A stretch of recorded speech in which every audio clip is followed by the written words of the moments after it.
Este documental no solo aborda la esclavización de más de 12,5 millones de africanos que fueron trasladados a América. La narrativa de este proyecto audiovisual también nos lleva a conocer la herencia cultural africana a través de la oralidad, saberes ancestrales, manifestaciones artísticas, creencias, experiencias sensoriales e historias latentes que fluyen por escenas de la cotidianidad de comunidades afrodescendientes en varios pueblos del Caribe colombiano, que abrieron las puertas de sus corazones para dejarnos entrar y narrar sus luchas, sentires e improntas que hoy siguen vigentes en todo su esplendor.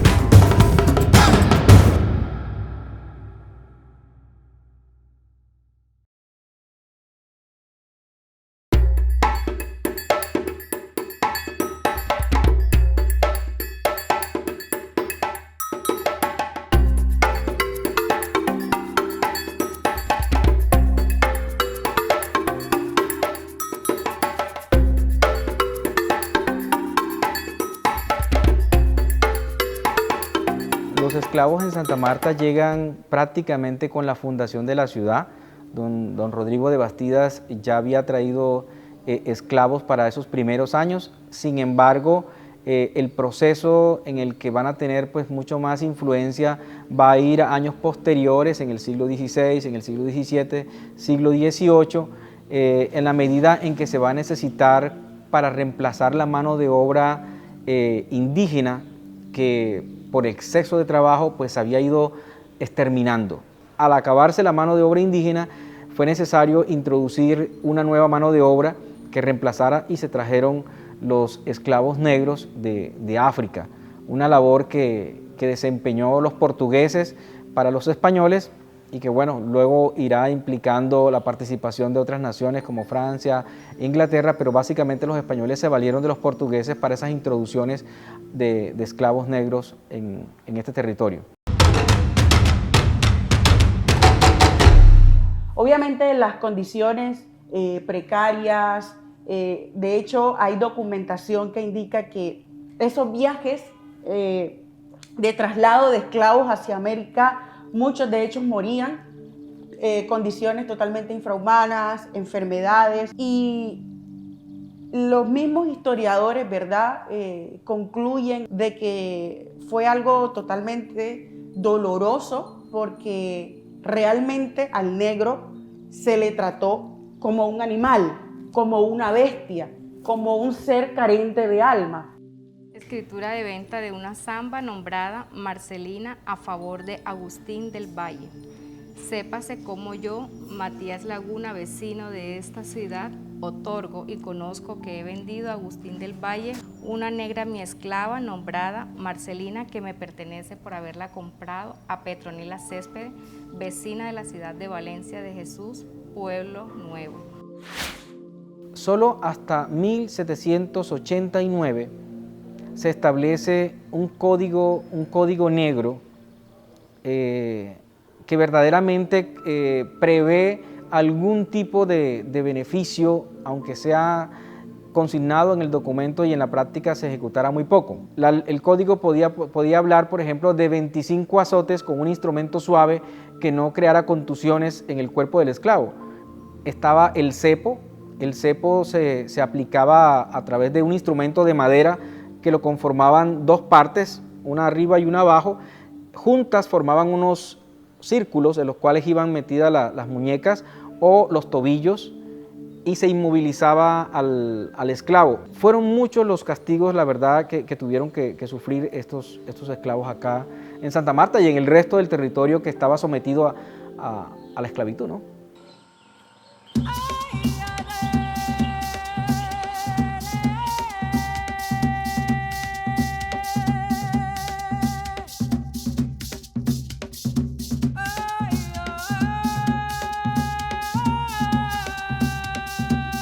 Monpós es una ciudad muy importante del Nuevo Reino de Granada, fue uno de los puertos principales del país para esa época. Era, digamos que la mitad de camino entre Cartagena de Indias y Honda. Cuando los españoles llegan acá se encuentran de que este territorio estaba siendo habitado por una tribu indígena llamada los malibúes, y ellos a su vez estaban bajo el mando del cacique Mompoj, que de ahí depende el nombre de la ciudad. Los esclavos africanos podrían tener, yo le pongo que unas 3 actividades. Una de ellas podría ser mano de obra para la construcción de esta ciudad colonial. La otra fueron utilizados para trabajar en las minas de oro de Antioquia y las de Huamacoa, aquí en el sur de Bolívar.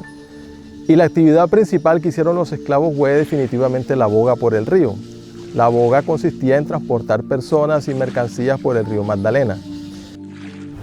Dentro de esos herederos, de todo eso que nos dejó la raza negra, tenemos un personaje muy importante en la literatura colombiana, que es el poeta momposino Candelario Obeso Hernández.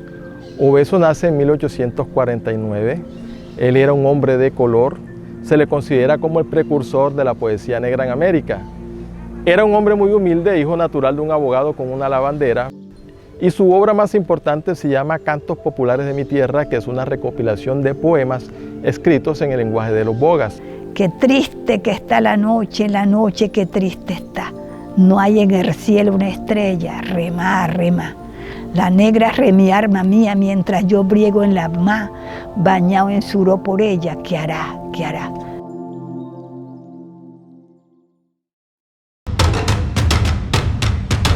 Y es donde entrevistan a Pambelé y él dice que él es de San Basilio de Palenque.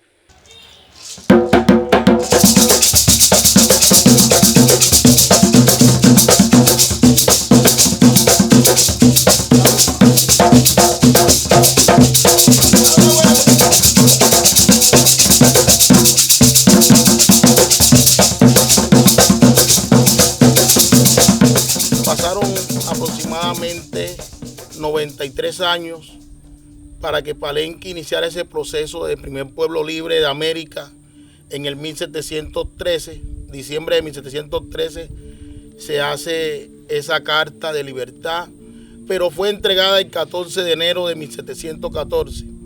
Es donde Palenque fue declarado como el primer pueblo libre de América, en donde los negros palenqueros empezamos a gozar de libertad, de que nos podíamos mover, desplazarnos por todo el territorio colombiano libremente.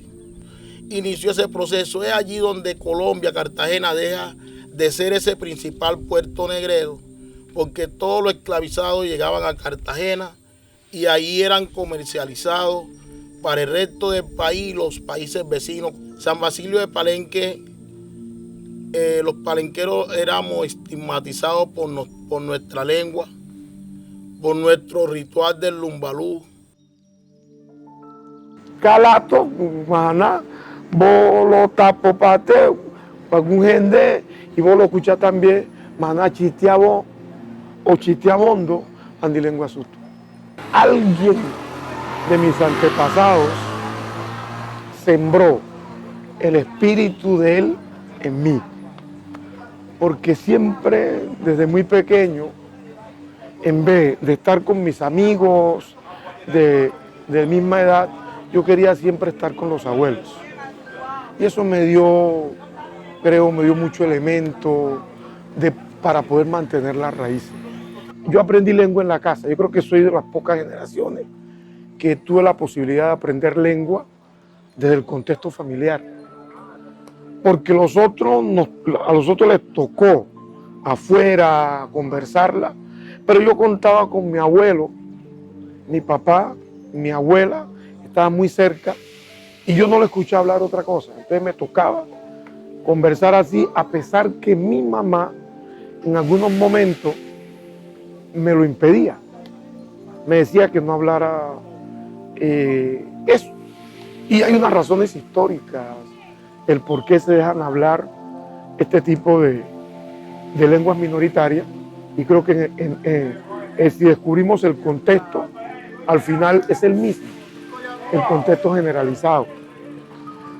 Pero lo aprendí y también sentí que tenía la obligación de mantenerla preservarla y continuarla.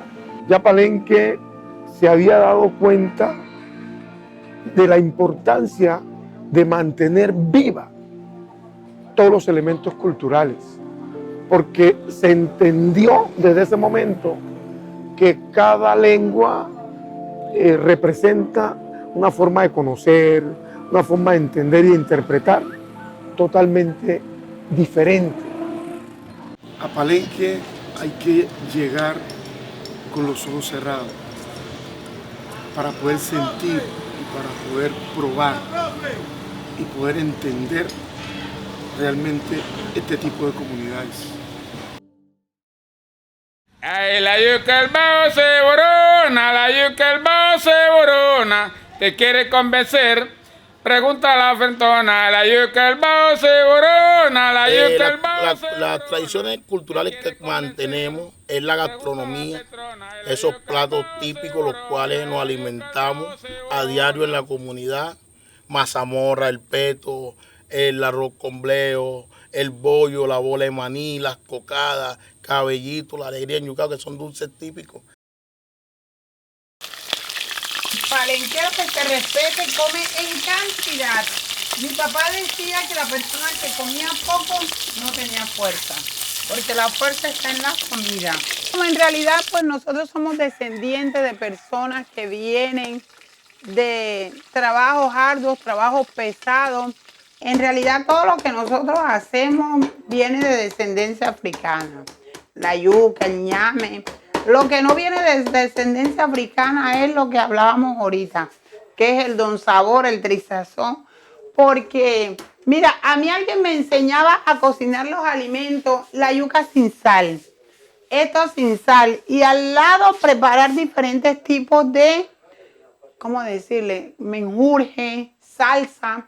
Entonces, diferentes tipos de guiso. Ya sea guiso con tomate, cebolla, guiso con el suero y esto sin sabor. Y tú lo ibas a combinar con el sabor que quisieras. O sea, yo considero, por eso yo les decía de que los condimentos no es lo que hacen la comida. La comida lo hace es el sabor y las ganas que tengas de comer. Porque deliciosa la comida que te la comes con ganas, con hambre.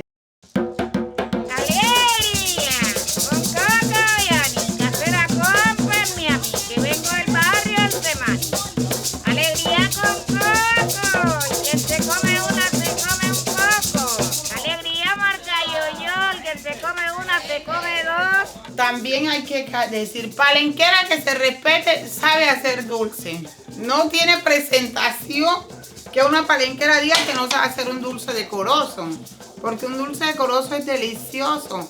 ¿Qué hacemos con este dulce? Así como está acá cocido, le echamos azúcar, le echamos coco, canela y lo ponemos a hervir. Hay un secreto y es el punto. Ahí es donde está el secreto del dulce. Entonces, palenquera que se respete, que no sepa hacer alegría, no es palenquera, porque la alegría es netamente palenquera. Y acá tenemos caballitos de papaya. Ya esto tiene punto, ya está para degustar, para comer sabroso. Papaya bichi. Papaya bichi, no madura, papaya bichi. Esto es para degustar.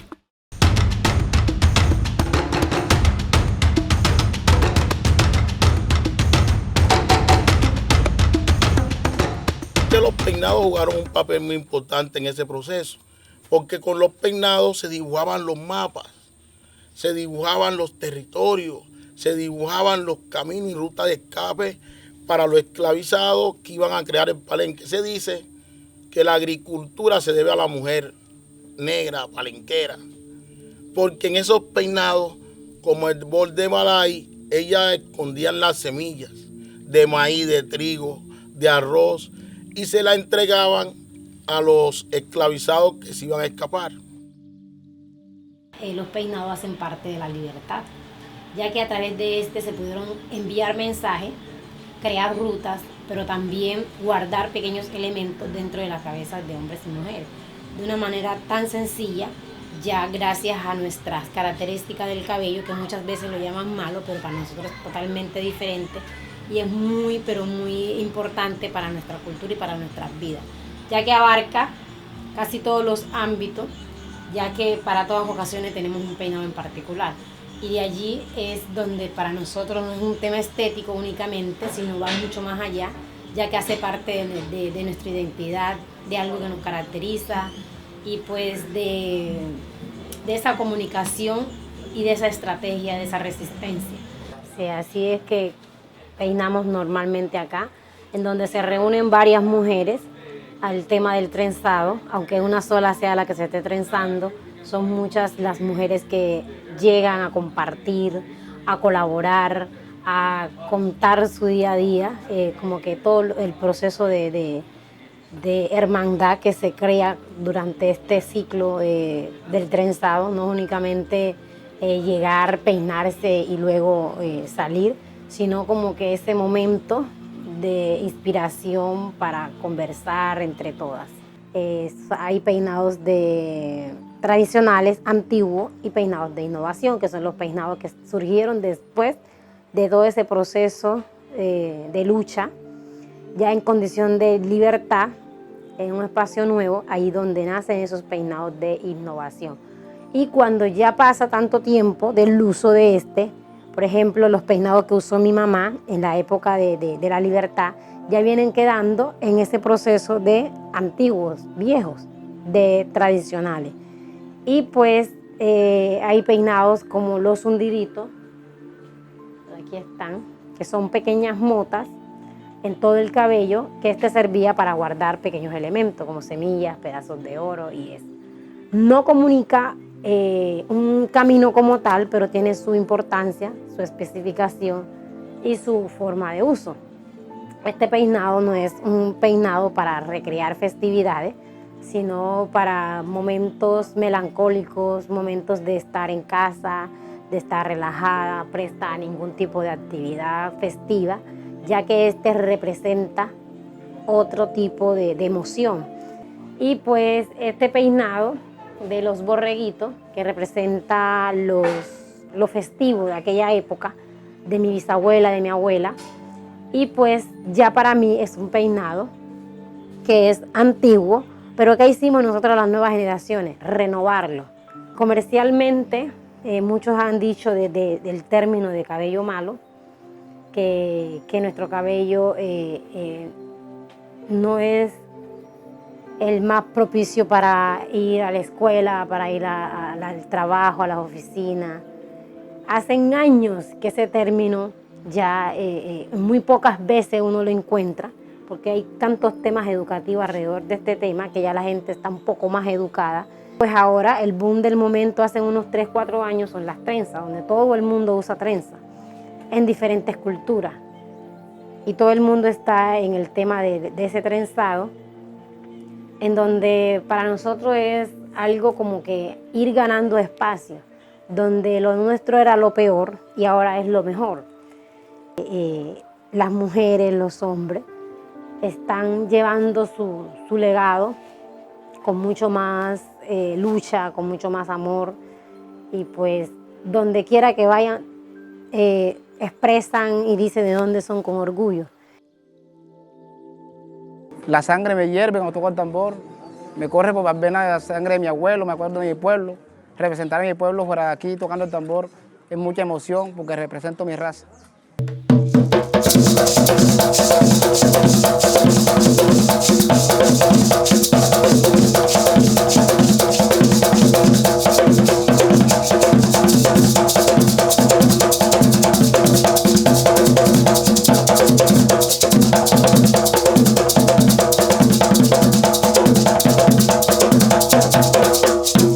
Tambores de los implementos o instrumentos que nos une a África es el tambor. El tambor jugó un papel muy importante desde la época de guerra. Por ejemplo, hay un tambor que mide 1,5 metros que se llama el pechiche. Con ese tambor se ubicaban guerreros palenqueros en las montañas, en la parte más alta, como ese cerro. Ustedes vieron que Palenque, cuando uno viene entrando, entra uno como en un hueco. En esas montañas se ubicaban ellos. Y si veían presencia de españoles, tocaban un son de guerra. pero ese tambor se convirtió en nuestro teléfono, en nuestro mensajero, en nuestro correo, porque también servía para mandar información a los pueblos subvecinos como San Pablo, María la Baja, que también fueron Palenque, Malagana, Mate, San Juan, El Carmen. Por ejemplo, si moría alguien aquí, esos chaqueros tocaban un son de lumbalú, triste, un son sentado. Y entonces de San Pablo mandaban a algunos en un caballo para Palenque a ver qué había pasado. Si había fiesta, tocaban un ritmo alegre y ya la gente ya sabía que en Palenque había fiesta, que se estaba casando alguien, que había un matrimonio, que había un cumpleaños, que había fiestas patronales, etc. Así que el tambor es un instrumento que nos conectó directamente con África y nos sigue conectando. Y lo hacemos en los ritmos musicales de acá. Todos los ritmos musicales de acá tienen tambor alegre, llamador, tambora, lumbalú, y hay un instrumento que se llama marimba o marímbula, que es la que permite y nos da el bajo a nosotros.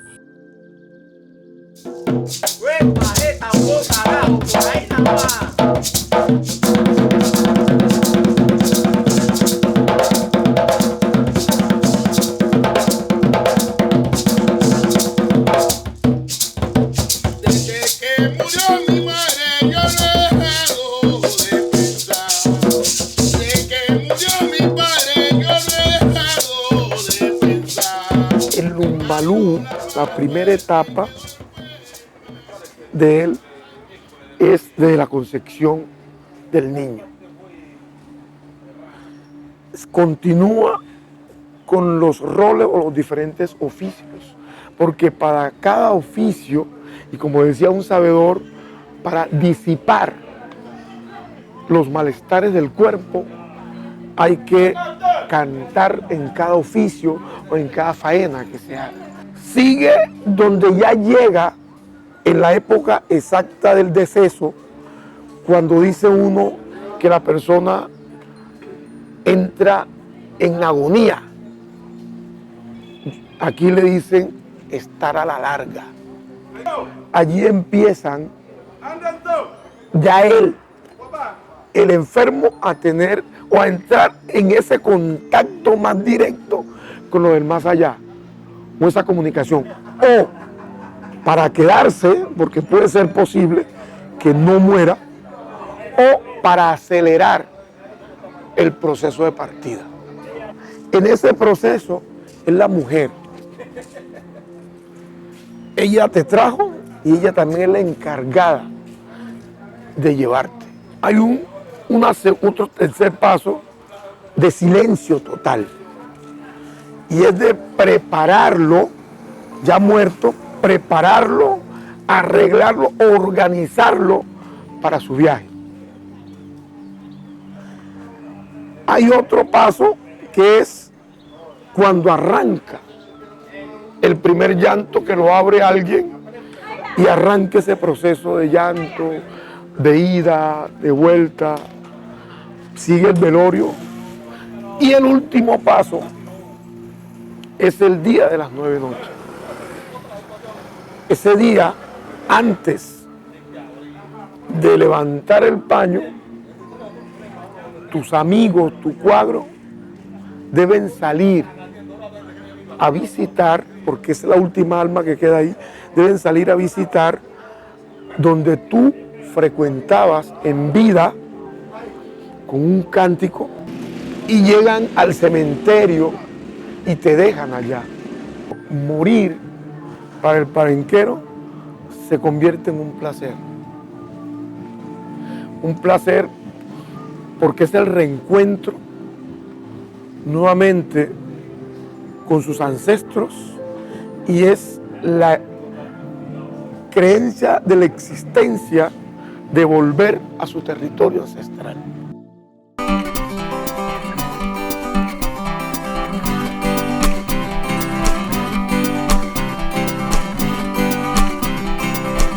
El paso del tiempo no ha sido un impedimento para que estas comunidades afrodescendientes de la región Caribe colombiana plasmen y reúnan sus propios relatos a partir de un legado cultural que vive y resuena incansablemente como un diálogo entre tambores, cimentando una voz multitudinaria.